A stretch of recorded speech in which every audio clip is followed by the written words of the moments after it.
오늘부터 이제 레위기 말씀을 우리가 이제 묵상하겠습니다. 우리가 이렇게 구약 성경을 쫙 통독해서 나가면은요, 많은 분들이 레위기에서 힘들어합니다. 이 구약 성경 읽을 때 참 지루하면서도 이게 어렵게 느껴지는 부분인데요. 그렇지만 또 성경을 깊이 있게 배우기를 원하는 분들은 레위기가 어떤 책일까, 어떤 성경일까 하는 그런 큰 궁금함을 가지고 있는 부분이 레위기입니다.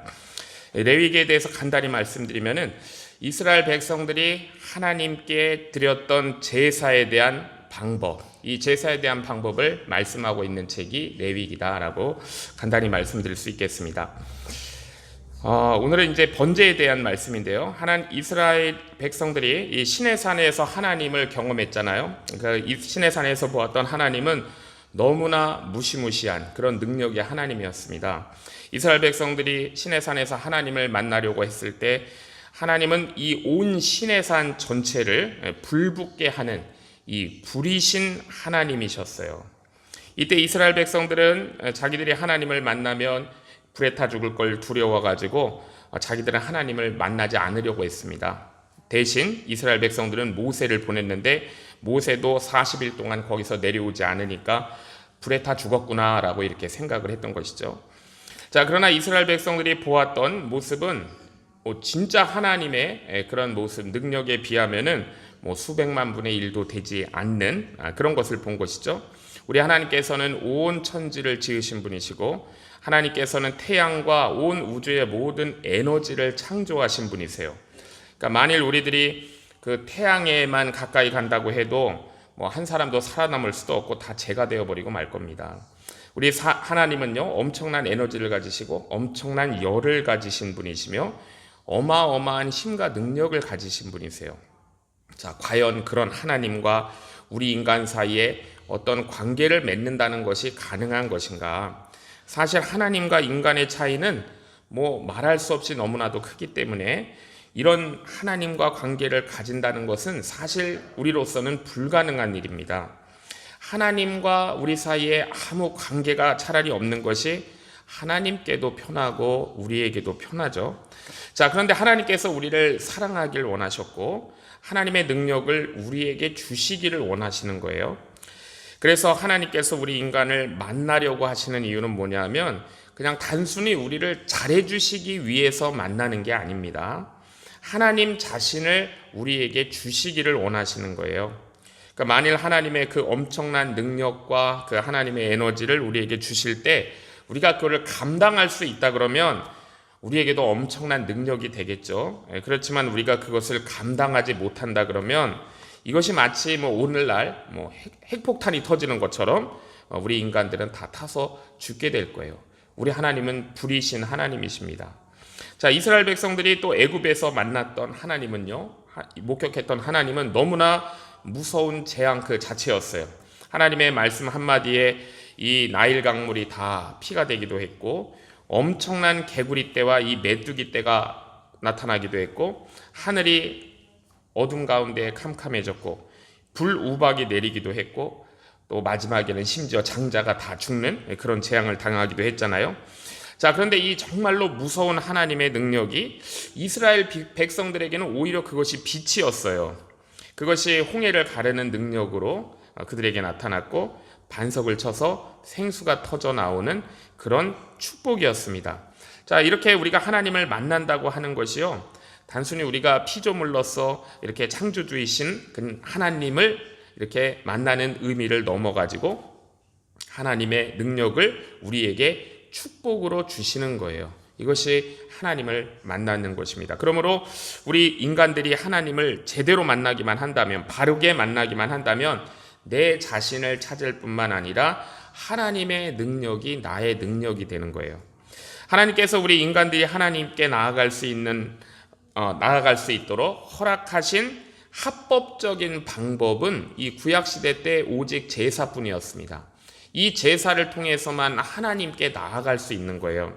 레위기에 나오는 이 제사법들이 중요한 이유는 뭐냐면 우리 인간이 하나님과 소통할 수 있고 하나님께 나아갈 수 있는 유일한 방법을 알려주신 것이기 때문입니다. 그래서 이 레위기에서 하나님은 제사 드리는 여러 가지 방법을 말씀해 주셨는데 그 어느 경우에도 하나님께서 왜 이렇게 제사드리라고 하는지 그 이유를 전혀 말씀하시는 곳이 없어요. 왜냐하면 하나님께서는 이스라엘 제사장들이나 백성들이 하나님께 제사 드릴 때 그 제사 자체가 대단해 갖고 그걸 받으시는 게 아니에요. 그들이 하나님의 말씀에 순종하기 때문에 그 제사를 받으시는 것입니다. 즉 하나님께서 이스라엘 제사장이나 백성들이 드리는 제사를 받으시는 이유는 그것이 하나님의 말씀이기 때문이에요. 그들이 그리고 그 하나님의 말씀에 순종했기 때문에 하나님께서 그 제사를 받으시는 것입니다. 자, 우리 인간이 하나님께 예배드리고 하나님의 세계로 들어간다는 것은 우리의 어떤 지적인 능력이나 우리의 감정으로는 우리가 이해하는 것이 불가능합니다. 그렇기 때문에 하나님께서는 이스라엘 제사장들에게 이 제사 방법에 해당하는 매뉴얼을 주신 거예요. 제사 매뉴얼. 그래서 이대로만 하라는 것입니다. 이대로만. 그래서 선지자 사무엘도요, 우리 사무엘상 15장에 보면 순종이 제사보다 낫다라고 얘기한 것이죠. 즉 하나님께서 제사장이나 이스라엘 백성들이 드리는 제사를 하나님께서 받으시는 것은 그들이 하나님의 말씀대로 했기 때문에 순종 때문에 받으시는 것이지 어떤 그들의 자격이나 이 제사 자체가 굉장히 대단한 것이기 때문에 하나님이 받으시는 게 아니에요. 하나님께서 우리에게 기뻐하시는 것은 우리가 하나님의 말씀에 순종하는 것이지 우리의 어떤 열정이나 우리의 정성에 하나님이 감동하셔서 받으시는 것이 아닙니다. 순종함으로 받으시는 거예요. 자, 하나님께서 모세에게 레위기 말씀을 주신 장소는 시내산입니다. 그래서 우리가 레위기 마지막 장 마지막 절이 레위기 27장 34절인데요. 거기 보면은 이상은 여호와께서 시내산에서 이스라엘 자손을 위하여 모세에게 명하신 계명이니라 라고 말씀이 기록되어 있습니다. 그러니까 레위기 말씀은 전부 시내산에서 하나님께서 모세를 통해 주신 말씀이라는 거죠. 우리 레위기 1장 1절을 시작하면서도 보면은 여호와께서 회막에서 모세를 부르셨다라고 되어 있는데요. 이 회막도 지금 시내산에 있는 것이죠. 원래 우리 이 히브리 성경들은요, 책 제목을 성경에 나오는 첫 번째 단어가 그 책의 제목이 됩니다. 그래서 이 레위기는 원래 히브리 성경의 책 제목은 와이크라예요. 와이크라. 와이크라라는 것은 우리 한국말하고 어순이 다르니까요, 이 동사가 먼저 나오는 거죠. 와이크라. 그가 부르셨다 이런 뜻입니다. 그가 부르셨다. 이게 레위기예요. 와이크라. 그러니까 하나님께서 이 시내산에 있는 회막에서 모세를 부르신 거예요. 와이크라. 그래서 이 레위기 말씀을 이스라엘 백성들이 지킬 말씀으로 주셨습니다. 자, 그런데 우리가 이 사실 레위기 말씀을 쭉 읽어보면은요, 어떻게 이렇게 쫙 일관된 연속된 말씀을 주신 것이 아니고 어떻게 보면 요 부분들이 막 섞여 있는 것 같은 이렇게 불연속적으로 되어 있는 말씀들이에요. 자, 그런데 그 중에서 이 레위기에서 가장 먼저 하나님께서 말씀하시고 가장 중요한 말씀으로 주신 것이 제사법입니다. 제사법을 가장 먼저 주신 거예요. 자, 그러니까 인간이 하나님께 제사 드리는 방법 중에서 가장 기본적인 법이 오늘 우리가 보게 되는, 그러니까 레위기에서 가장 먼저 있고 가장 중요한 번제에 대한 말씀을 가장 먼저 주셨습니다. 자, 번제는 히브리어로 올라라고 합니다. 올라. 자, 한국말이랑 비슷하죠. 우리 말도 올라 그러면 올라간다 이런 뜻인데, 자, 우리 인간이 하나님께 나아갈 수 있는 가장 기본적인 열쇠가 번제라고 주신 거예요. 자, 따라서 이 번제가 없는 다른 제사들은 사실 의미가 없습니다. 그러니까 우리가 창세기에서 아벨과 가인이 하나님께 제사를 드렸는데 가인 같은 경우에는 번제를 드리지 않고 이 곡식만 가지고 제사를 드렸어요. 하나님께서 그 제사를 받지 않으셨습니다. 우리가 레위기를 보면 왜 받지 않으셨는지를 이해할 수 있어요. 자, 그래서 이스라엘 백성들이 드렸던 다른 제사들은 이 번제의 의미를 좀 더 확고하게 하고 이 번제의 의미를 더 풍성하게 하는 것이지 번제가 없는 제사는 하나님께 드려질 수 없었어요. 자, 그러나 이스라엘 이 제사장들이나 백성들은 하나님께 나아갈 수 있는 가장 중요한 길인 이 번제를 드리면서도 사실 그 의미는 그들은 끝까지 알지 못했을 것입니다. 왜냐하면 이 번제의 의미는 하나님께서 이 하나님의 아들을 희생시키는 그런 상징이기 때문이에요. 자, 그래서 예수님이 오신 후에는 이제 모든 제사가 다 폐지가 됩니다. 왜냐하면 예수님께서 하나님 말씀에 온전히 순종하심으로 모든 율법을 다 이루셨기 때문이에요. 자, 하나님께서는 이 모세에게 가장 중요한 이 번제 드리는 법을 가르쳐 주셨습니다. 그런데 하나님께서 모세에게 바치라고 한 이 번제의 가장 중요한 특징은 뭐냐면요, 제물을 하나님께서 직접 지정하셨다는 거예요. 이게 가장 중요한 특징입니다. 자, 흥미로운 것은 뭐냐면 이방인의 제사도 짐승을 죽여서 피를 흘리거나 불로 태우는 의식이 있었다는 점인데요.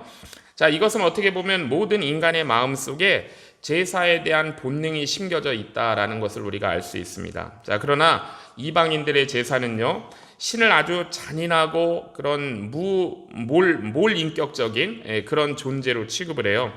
그래서 그런 제사들의 특징은 신의 분노를 달래는 데에 초점이 맞춰져 있어요. 자, 그런데 하나님께서 모세에게 드리라고 명하신 이 번제는요, 제물의 종류를 하나님께서 직접 정하실 뿐만 아니라 또 하나님께 바치는 제물은 반드시 살아있는 것으로 바쳐야 됐어요. 사자를 사냥했습니다. 얼마나 크고 좋아요? 이 사냥을 해서 이 죽은 짐승은 아무리 그게 좋은 것이라도 하나님께 바칠 수가 없는 거예요. 들짐승도 하나님께 바칠 수가 없습니다. 하나님께서 받으시는 제물은 하나님이 정하신 제물만 받으시는 거예요. 자, 결국 이것은 우리가 하나님께 나아갈 수 있는 길은 우리 인간이 스스로 선택할 수 없다는 것을 말씀하시는 것이고, 하나님이 결정하신다라는 것을 우리에게 알려주시는 거예요. 단지 우리가 할 수 있는 것은 오직 하나님께서 말씀하신 대로 순종함으로 그 하나님의 말씀을 믿고 순종하는 거예요. 자, 그래서 하나님께서는 이스라엘 백성들에게 하나님께 제사 드릴 때는 가축 중에서 소나 양을 제물로 드리라라고 2절에 말씀하고 있습니다. 그리고 그 양에는 염소가 포함되어 있어요. 자, 하나님께서는 야생동물 중에서는 바칠 수 없다라고 하셨습니다. 왜냐하면 야생동물은 왜 바치면 안 될까요? 이 습성을 보면 알 수 있죠. 야생동물은 전혀 길들여지지 않고 거칠어요. 이 살아서 하나님의 성막으로 자발적으로 이렇게 걸어서 갈 수 있는 것들이 아닙니다. 하나님께 바쳐지는 제물은요, 자기 발로 자진해서 걸어가야 돼요. 네 발을 다 밧줄로 꽁꽁 묶어가지고 작대기를 꿰어가지고 들쳐매고 가서는 안 되는 거예요. 자, 그런데 2절에 있는 2절에 있는 양에 염소가 포함되어 있고, 소나 양이나 염소는 자발적으로 걸어가서 하나님께 바쳐지는 거예요. 자, 우리 예수님께서도 십자가를 지고 그 골고다로 가실 때 순순히 자발적으로 지고 가셨죠. 지기 싫은 것을 억지로 밧줄로 매서 끌려가서 십자가를 지신 게 아니에요. 자, 그래서 이러한 번제에 소나 양 외에 오늘 본문을 보면은 또 예외적인 부분이 있는데요. 자, 그거는 뭐냐면 비둘기나 이 산비둘기나 이런 비둘기 새끼를 또 바칠 수가 있었습니다. 사실 우리가 이 비둘기를 번제로 바치는 것과 소나 양과 염소를 번제로 바치는 것을 비교하면 몸집은 비교할 수가 없어요. 그리고 이 가치에 대해서도 너무나 작은 것이죠.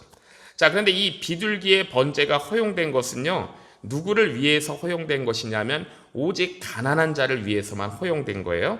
자, 이처럼 하나님께서는 번제에 바쳐지는 짐승을 정하셨지만 그것이 절대적인 것은 아니었고, 가난한 사람들을 위해서는 이 비둘기도 바칠 수 있게 하신 것을 우리가 볼 수가 있습니다. 자, 우리가 또 3절에 보면은요, 이 하나님께 바치는 번제의 특징은 흠이 없는 수컷이어야 돼요. 흠이 없는 수컷. 이스라엘 백성들이 번제가 아닌 다른 제사를 드릴 때는요, 암컷으로 드릴 수 있습니다. 그러니까 이 속죄제 같은 경우에는 암소를 드리기도 하고 암양으로 드리기도 해요. 자, 그러나 이 번제물은요, 반드시 수컷으로 해야 됩니다. 그리고 제물의 몸에도 흠이 없어야 돼요. 자, 이때 이스라엘 제사장이 이 수컷의 의미를 얼마나 제대로 이해했는지는 우리가 모르겠지만 수컷은 대표성의 원리를 나타내는 거예요. 대표성의 원리. 자, 하나님께서 모든 이스라엘 백성들의 죄를 일일이 하나하나 다 보지 않으시고 대표 하나만 합격하면 다른 사람들은 보지도 않고 다 통과시키는 것이 대표성의 원리입니다. 그래서 번제물로 바치는 소나 양은 대표성을 의미하기 때문에 흠이 전혀 없는 수컷이어야 돼요. 자, 그래서 이것은 나중에 하나님께 바쳐질 그 한 분, 우리 예수 그리스도의 또 완전한 무죄함을 뜻하는 거예요. 자, 하나님은요, 우리 죄를 판단하실 때 대표성의 원리로 보십니다. 즉, 하나님은 우리 예수님 한 분만 하나님 앞에서 죄가 없으면 예수님을 영접하여 믿는 모든 사람은 죄가 없다고 여기시는 거예요. 하나님께서 그렇게 판단하시는 것입니다. 자, 왜냐하면 예수님은 이 사람들과 죽음으로 하나로 연결되셨기 때문이에요. 그래서 우리 예수님은 죽음의 방법으로 우리의 구원 방법을 택하신 것이고, 이것이 예수님이 영원히 우리와 하나 되기 위한 것입니다. 자, 그렇지만 예수님을 믿지 않는 사람은 대표성의 원리가 적용되지 않는 거예요. 자, 그래서 예수님을 믿지 않는 사람이나 또 자기 행위를 가지고 구원을 얻으려고 하는 사람들은 자기 자신이 완전히 의로워야 되는 거예요.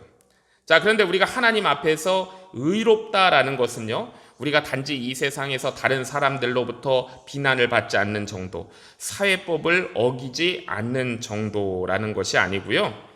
우리가 예수님이 말씀하신 것처럼 생각과 말과 행동에, 우리의 감정에 있어서 혈기를 부려서도 안 되고, 또 생각으로 음란을 생각해서도 안 되고, 이런 거예요. 자, 그런데 우리 육체를 가진 인간은 이런 것은 불가능하잖아요. 그렇기 때문에 인간은 반드시 예수님을 믿어야 구원받을 수가 있는 것입니다. 자, 우리가 본문 3, 4절에 보면은요, 하나님은 이스라엘 백성들이 어떻게 번제 드려야 하는지 가르쳐 주셨어요. 자, 번제에서 가장 중요한 것이 제물을 바치는 사람이 이 제물, 소나 양의 머리에 손을 얹고 안수하는 것입니다. 자, 이 번제물의 머리에 안수한다는 것은 내 안에 있는 죄, 그리고 하나님에 대한 불신앙, 이것이 이 안수를 통해서 소나 양에게로 전가되는 거예요. 넘어가는 거예요. 자, 하나님 앞에서 우리가 번제물을 드린다는 것은 내 죄를 짐승에게 전가시키기 위한 것입니다. 그러니까 이스라엘 백성들은 하나님께 번제를 드리면서 그들의 죄의 전가가 이루어지게 됐어요. 자, 그런데 더 중요한 것은 뭐냐면 우리 예수님께서 십자가 위에 달리셨는데 우리가 예수님의 십자가를 믿으면 우리는 죄만 전가되는 것이 아니라 이중 교환이 이루어진다는 것을 우리가 알아야 돼요. 그러니까 나의 죄는, 첫 번째 나의 죄는 예수님께로 넘어가고요, 전가되고 예수님의 의가 나에게로 넘어오게 되는 거예요. 자, 우리에게 넘어온 예수님의 의가 바로 하나님 아들의 의인 것입니다. 자, 그래서 우리는 예수님을 통해서 이중 교환이 이루어진 거예요. 자, 이스라엘 백성들이 하나님께 번제를 드리는 절차는요, 이 제물의 종류에 따라 조금씩 차이가 있지만 전체적으로는 거의 비슷한 걸 볼 수 있어요. 그러니까 3절부터 9절까지는 흠없는 이 소의 수컷을 드리는 경우이고요. 10절부터 13절까지는 흠없는 양이나 염소의 수컷을 드리는 경우를 말씀하고 있고요. 14절부터 17절은 비둘기를 바치는 경우를 지금 말씀하고 있습니다. 자, 제물의 종류에 따라 조금 다를 수 있지만 거의 비슷한 거예요. 다 번제로. 자, 우선 우리가 하나님 앞에 데리고 온 제물은 산채로 하나님 앞으로 걸어와서 하나님 앞에서 죽였습니다. 자, 하나님께 드리는 번제물은 하나님 앞에 올 때까지 살아 있어야 돼요. 자기 발로 걸어와야 돼요. 자, 이것을 제사 드리는 사람이 이제 머리에 안수하고 이 짐승을 직접 잡아야 됩니다. 살아있는 짐승을 피가 튀기면서 잔인하게 죽이는 것이 하나님께 드리는 번제의 사실 가장 고통스럽고 어려운 부분이었을 거예요. 자, 그런데 짐승에 따라서 그 짐승을 잡는 장소가 달랐던 걸 볼 수가 있습니다. 소는 어디에서 잡냐 하면은 그 회막문에서 잡아서 그 피를 회막문 사면에 뿌렸어요. 양이나 염소는 제단의 북쪽에서 잡아가지고 그 피를 제단 사면에 뿌렸고요. 자, 이것을 보면은 양이나 염소보다는 이 소가 더 대표성이 강하다라는 것을 볼 수가 있습니다. 자, 대개 소를 번제물로 바치는 자는 누구였냐면은 족장들이었어요. 자, 그들은 아예 제사 드리는 그 성막의 입구에서 잡았습니다. 그러니까 모든 사람들이 다 보는 앞에서 소를 죽여가지고 그 현장에서 피를 뿌렸어요. 자, 이와 같이 우리 예수님께서도 모든 사람들이 다 보는 앞에서 죽임을 당하셨습니다. 그 현장에서 우리 예수님이 피를 흘리셨어요. 그러니까 예수님의 십자가 죽음은 단순한 죽음이 아니고 우리의 죄를 대속하는 제사였다라는 것을 우리가 알 수가 있습니다. 자, 하나님께서 인간의 죄는요, 다른 어떤 것으로 씻겨지지 않게 하셨고요, 반드시 피 흘림을 통해서 씻겨진다는 사실을 보여주고 계세요. 자, 그리고 인간의 죄를 씻는 대가는 다른 짐승의 피 흘림이구나라는 걸 우리가 깨닫게 됩니다. 자, 이것은 인간의 죄가 다른 생명의 희생을 필요로 한다는 사실을 우리에게 말씀하고 있어요. 자, 그런데 이제 히브리서에서는요, 짐승의 피가 우리를 대신하는 것이 아니고 예수 그리스도의 피가 단번에 우리의 죄를 씻는다라고 우리 히브리서 9장에서는 말씀하고 있습니다. 자, 사람들이 죄를 짓고는 그 죄를 씻으려고 합니다. 죄 짓고 비누로다가 열심히 손도 씻기도 하고 또 어디 가서 봉사활동도 하면서 이렇게 좋은 일 하면서 여러 가지 선행으로 죄를 씻으려고 해요. 자, 그렇지만 우리가 성경을 통해서 알고 있을 수 있는 것은 뭐냐면 죄는 그렇게 해서 씻겨지는 것이 아니고 죄는 피가 아니면 피 흘림이 아니면 씻겨지지 않는다라는 것을 우리에게 말씀하세요. 왜냐하면요, 죄는 우리의 손을 더럽히거나 다른 어떤 걸 더럽히는 것이 아니고 우리의 양심을, 우리의 마음을 더럽히기 때문이에요. 자, 그런데 오직 예수 그리스도의 피가 우리의 양심까지 깨끗이 하는 능력이 있다라고 히브리서가 말씀하고 있습니다. 자, 그리고 이 소나 양의 이 목을 칼로 찔러가지고 피를 흘려 죽게 한 후에는 어떻게 하냐면요, 껍질을 싹 다 벗겨야 돼요. 6절에 있습니다. 껍질을 벗겨서 이 제단에 바쳐지는 소나 양은, 그러니까 껍질을 벗기면 완전히 알몸 상태가 되겠죠. 알몸 상태고, 제물을 그냥 알몸 상태로 멋지게 딱 이렇게 나무 위에 올려놓는 것이 아니고 이거를 각을 뜹니다. 그러니까 사지 팔다리를 다 잘라가지고 완전히 형태가 무엇인지 알아볼 수 없도록 다 쪼각내가지고 이걸 나무에 탁 올려놓는 거예요. 자, 이것은 짐승을 죽여도 완전히 죽인다는 것을 우리가 알 수 있습니다. 그냥 한 번 그 생명만 거둔 것이 아니고 완전히 칼질을 해서 완전히 조각이 되게 하는 거예요. 자, 그런데 그 불 위에 올려놓는 것도 머리도 올리고 내장 안에 있는 기름도 다 태우는 거죠. 그러니까 이 하나님께 드리는 번제라는 것은 완전히 그대로 하나님께 태워서 드리는 건데 정말로 무시무시한 제사다라는 걸 우리가 알 수가 있습니다. 자, 이때 하나님께서는 또 말씀을 보면 내장이나 정강이는 물로 씻어가지고 제단 위에 올리라고 하셨어요. 그대로 해야 돼요. 그러니까 정강이라는 것은 짐승이 막 돌아다니고 더러운 것도 밟을 수 있고 하는 것이죠. 내장이라는 것은 먹이를 먹고 이제 소화가 되는 과정에 배설물도 들어있기 때문에 그걸 다 물로 씻어내가지고 깨끗게 해서 태우는 거예요. 자, 이러한 번제의 경우에는 짐승 전체를 완전히 다 태워서 이제 하나님께 올려드립니다. 남기는 것이 없는 거예요. 자, 이것은 하나님 앞에서 우리의 죄가 완전히 남김없이 다 태워져 없어졌을 때 우리가 하나님을 만날 수 있다는 걸 의미해요. 하나님의 은혜를 받을 수가 있다는 것을 보여주는 것입니다. 자, 그리고 오늘날 우리들도 하나님 앞에서 완전히 죽어져야 하나님의 뜻이 우리 가운데 이루어질 수가 있는 것이죠. 자, 이렇게 짐승을 태우면서 고기 냄새가 났을 거예요. 진동을 했을 텐데 그것이 하나님 앞에서는 향기로운 냄새다라고 오늘 1장에 3번 반복합니다. 9절과 13절과 17절이죠. 사실 하나님께서 고기 타는 냄새를 좋아하실까요?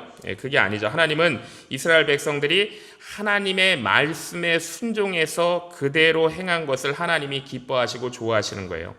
자, 이스라엘 백성들은 하나님께 번제를 드림으로 자신의 몸에서 나던 그 죄의 악취가 없어지고요, 아름다운 새 향기가 나게 되는 것입니다. 하나님이 그 향기를 받으시는 거예요.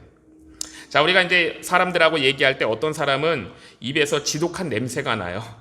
그 구취가 나는데 그 냄새 나는 줄을 자기는 모르고 사람이 피해서 도망가는데도 자꾸 쫓아가면서 말하는 사람이 있습니다. 자, 이런 분은 어떻게 해야 돼요? 먼저 자기 입에서 나는 그 입냄새를, 악취를 없애야 좋은 대화가 이어질 수 있는 것이죠. 또한 사람이 너무 비판적이고 신랄하면은요, 악취가 나는 거예요. 똑같은 거예요. 그럼 다른 사람들이 그 사람하고 잘 이야기를 하지 않으려고 할 것입니다. 자, 이런 사람도 냄새를 바꿔야 돼요. 자기 냄새를 바꿔야 다른 사람들과 원활한 대화를 할 수가 있는 것이죠.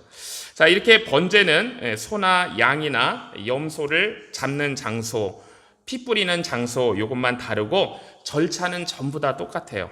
자, 그런데 하나님은 이 중요한 번제의 예외를 인정하신 것이 오늘 마지막 부분입니다. 가난한 자들을 위해 산비둘기, 집비둘기 그 새끼를 번제로 바치게 하셨어요. 자, 물론 부자가 이렇게 하면 안 되죠. 부자는 비둘기로 제사 드릴 수 없습니다. 비둘기 제사라는 것은 가난한 자의 특권이었어요. 자, 하나님께서 그러면 왜 비둘기로 하셨을까? 닭도 있고 오리도 있고, 자, 이런 것은 하나님께서 제물로 인정하시지 않으셨는데, 자, 닭 한번 잡아보셨어요? 저는 잡아봤습니다. 이 닭이나 오리를 잡으려고 하면 얘네들 도망가고 굉장히 시끄러워요. 자, 그리고 소리 지릅니다. 그러니까 하나님께 바쳐지는 제물은요, 소리를 내지 않는 것이 특징이에요. 자, 그리고 이 비둘기 제사도 반드시 피를 흘려야 됩니다. 물론 이 소나 양이나 염소처럼 다른 짐승들에 비해서 그 피라는 것이 굉장히 적은 양이지만 중요한 것은 그 피의 양이 아니고 생명이 죽어야 한다는 것이 중요한 거예요. 자, 그러니까 인간은요, 우리 오늘 레위기 1장 말씀을 보면서 인간은 절대로 내 스스로의 힘으로 하나님께 나아갈 수 없었구나라는 걸 알 수 있어요. 그런데 하나님께서 하나님의 말씀을 통해서 하나님께 나아갈 수 있게 하신 거예요. 하나님의 능력이 축복으로 변하게 하는 그런 매뉴얼이 바로 우리가 오늘부터 묵상하게 되는 이 레위기 말씀입니다.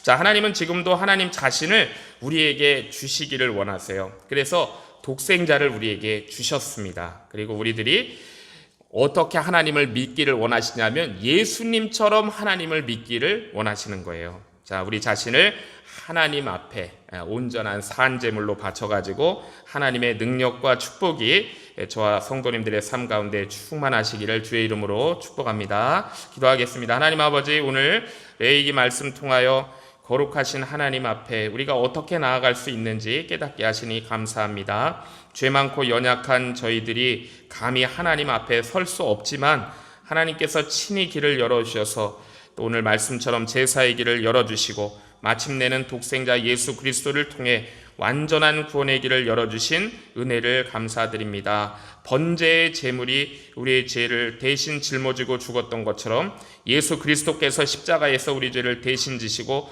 피 흘려 돌아가심으로 우리를 하나님께로 인도해 주셨습니다. 그래서 우리는 우리의 죄는 주님께로 옮겨지고 주님의 의가 우리에게 주어진 이 놀라운 은혜 저희들이 늘 기억하며 감사하는 삶을 살게 하옵소서. 주님, 우리가 이제는 짐승의 제사를 드리는 사람이 아니고 예수 그리스도를 믿는 믿음으로 하나님께 나아가는 자들입니다. 우리의 삶이 하나님께 드려지는 제물이 되게 하시고 우리의 생각과 말과 행동이 하나님께 향기로운 제사 되게 하여 주시옵소서. 우리 안에 남아있는 죄와 교만과 불순종은 다 태워주시고 성령으로 우리를 새롭게 하여 주셔서 하나님이 기뻐하시는 거룩한 삶을 살게 하옵소서. 우리의 삶 속에서 주의 은혜의 향기가 드러나게 하시고 우리의 삶과 가정과 교회가 하나님께 향기로운 제물 되게 하여 주시옵소서. 이제 묵상을 시작한 레위기 말씀을 통해서 하나님을 더욱 깊이 알게 되기를 소원합니다. 거룩하신 하나님 앞에서 살아가는 우리 성도로서의 삶이 무엇인지 깊이 깨닫는 은혜를 내려 주시옵소서. 예수님의 이름으로 기도하옵나이다. 아멘.